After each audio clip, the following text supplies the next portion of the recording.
I would describe Manifold Garden as a game that reimagines physics and architecture.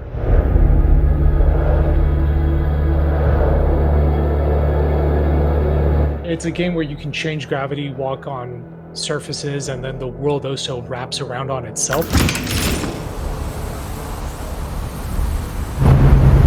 So if you were to jump off, you'd actually land above you. You go down in order to go up.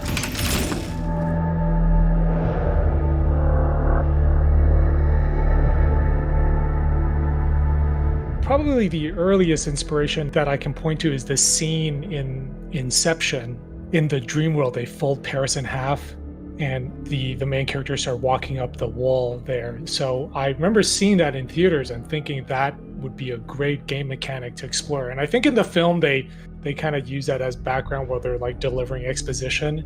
But in my mind, all these things are going off like, what would happen if you dropped this? Like if you picked up an item from a different gravity, would that switch over? And so I thought a game would be a sort of a good medium to kind of explore the more sandbox type of questions that I had. Initially, my goal was to make this time-traveling MMO that was set in Chicago, so kind of like Skyrim meets Cyberpunk meets GTA. But even then, it sounded a little bit daunting, so I wanted to make a small practice project to become familiar with the engine. And that's actually what Manifold Garden started off as. It was supposed to be it was originally called Relativity, and it was just supposed to take me 3 months, 1 week to come up with the mechanic, 1 week to make a level, and I'd have about, 9-10 levels or so. And then the last week I would do sound design, save system, menus. It ended up taking 7 years. But I wasn't daunted just because I didn't know what I was getting into. I was in denial for a very long time. I think when you're making a game, you have to walk a fine line between being realistic and being delusional, because it's tough. The odds are against you, but you have to sort of believe in the project to want to keep making it. I think I didn't really fully accept what I was doing until like maybe 2015, 2016. So I would say for the first 3 years, I was just operating with the assumption that I was 2 months away from shipping. And that's sort of what kept me going. I'd made the first version. I'd showed it to a couple of people here in Chicago. Wasn't very good, so that was a very informative play session. And I kind of went back to the drawing board and I thought, okay, you know what? I'll spend another 6 months working on it and then we'll see where that's at. And after that, it was maybe like 3-4 months away from GDC. So I was like, okay, I'll go to that, show it to people there. It wasn't until I think maybe 2016, 2017 that I was like, okay, this is going to be maybe a few more years.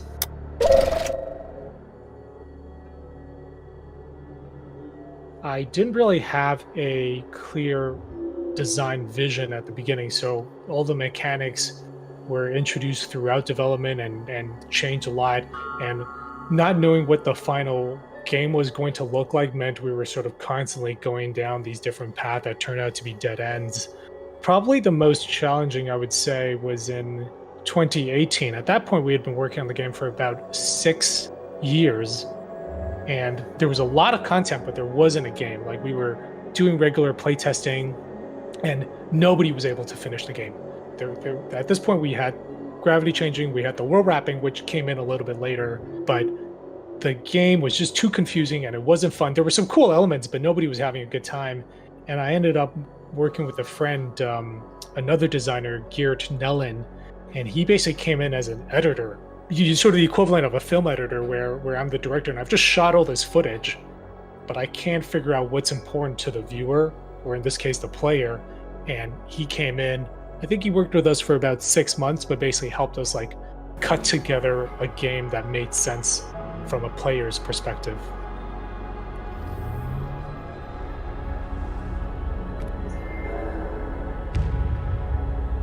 I knew I wanted to use Escher as a source of inspiration for the game, so I was kind of looking towards Escher to find a mechanic, right? Because Escher is always already, Escher comes to mind immediately when you're thinking about messing with reality and playing around with gravity.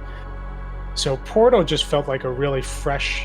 Um, it was so well executed that I thought, hey, I can do this too. I think probably the biggest inspiration from Portal was the way it compartmentalized every puzzle. So when you go into a room, you know that everything you need to solve the puzzle is right here, and then you can sort of take your time to think through that challenge.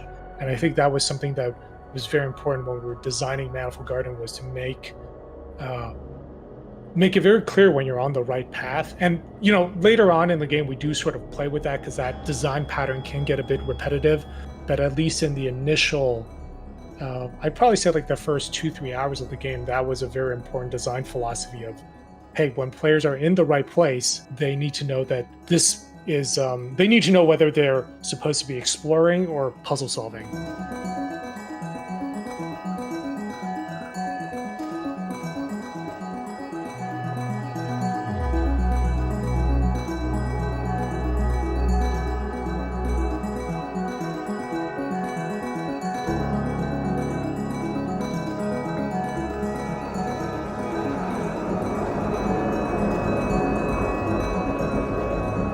The very first version of the game, the world did rotate. So it was a world that rotated, not the player. But what happened there was you really couldn't design levels around that because, if you placed chairs or tables around, as soon as the player made the first rotation, they all fell to the corner, in this big mess. And every time you rotate afterwards, you're just sort of moving this pile of stuff around. And also, the driving motivation was, this is a game that's asking you to change your perspective.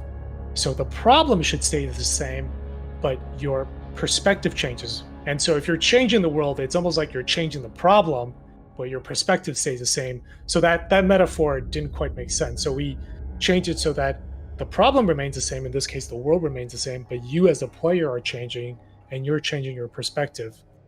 And so from there, the world wrapping was it was a very natural evolution. And what I mean by that is, we had the ability to change gravity. We had blocks that the players could pick up and drop. And in order to see where the block was going to land, we had to have shadow on the surface. So, we added this light, and there was a shadow beneath the cube. And then players were asking, well, where's the light coming from? Because I didn't bother to put in light bulbs or anything. There weren't even windows, it was just a source of light. And so they wanted to know where the light was coming from. So I would turn one of the walls into a window. And that meant that you could see outside. And because of the way we were building these levels where hallways are bending up and down, left and right, the level actually looks really intricate. You can see these hallways from the windows, and that looked really interesting. And a lot of players, as soon as they could see outside, they wanted to go out there. And I didn't want to do that at first because it was going to open up all sorts of problems. What happens if they fall off and all that. But eventually enough people requested it that I allowed them to go outside. And of course, once you're outside, when you change gravity, that means you can fall in any direction. And another game design approach that I really like is what they do in Skyrim, where everything you can see, you can get to. And I remember the first time I played Skyrim, that blew my mind. Whereas a lot of games that have invisible walls, I actually find them very frustrating.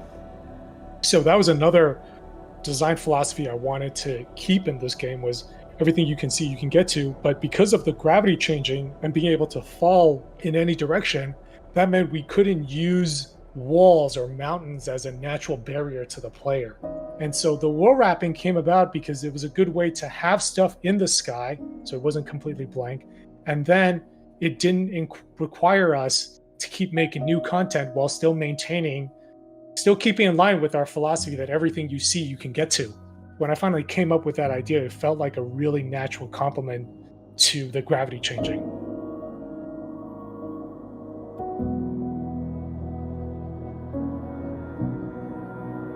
One of our philosophies was not to create exam puzzles. And that's not really a term that I've seen other people use, but early on, at the beginning, I sort of thought we created these puzzles that were called exam puzzles, where to test the player to make sure that they've learned this piece of knowledge that we're trying to teach them. So we would be like, we'd have a puzzle that introduced concept A, a puzzle that would introduce concept B, and a puzzle that would introduce concept C. And then afterwards, there would be a puzzle that doesn't introduce anything, but just forces you to use A, B, and C together. I think just the fact that we were calling them exam puzzles should have informed us back then that they were not fun. And we ended up getting rid of all of those in the game. And I know there are some players who think the puzzles in Manifold Garden aren't too challenging, or that like we didn't make use of all the mechanics, but the philosophy for puzzles in Manifold Garden is they're just there to teach you a concept. As soon as you get that aha moment, we don't want to like test you and make sure you understand. Then you've already gotten the magical part, and that's it. Then we move on. All of our puzzles are focused on that moment of discovery, and that's it.